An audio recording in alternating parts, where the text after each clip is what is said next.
Greetings and welcome everyone to Retro Game Repairman, where we learn to get vintage video games to run on modern hardware. I'm your host Ace, and today's game exists, for better or worse. Ring 2: Twilight of the Gods.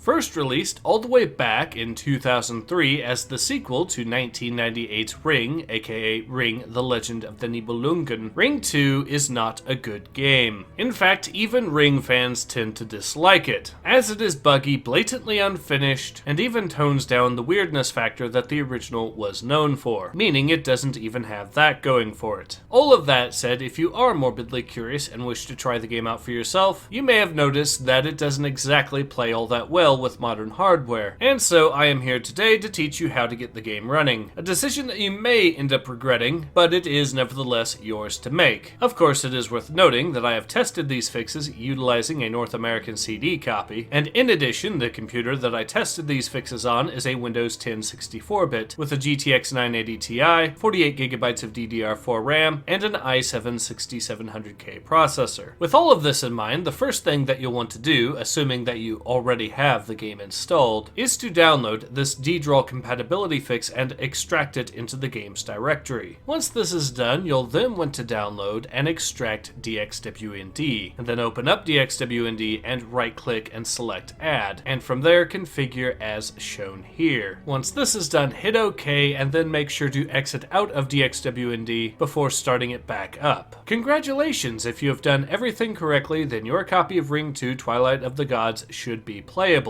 Although keep in mind that Ring 2 is still an unfinished game with many bugs, some of which can even be potentially game-breaking, so make sure to save often and have multiple save files at hand if you wish to play this game. That said, this guide should at least enable you to be able to get in-game, should you choose to do so. Hopefully, the next issue of Retro Game Repairman will cover a game that is actually good. But in any case, this has been Ace. Hope to see you guys again soon. Take care. Ace out.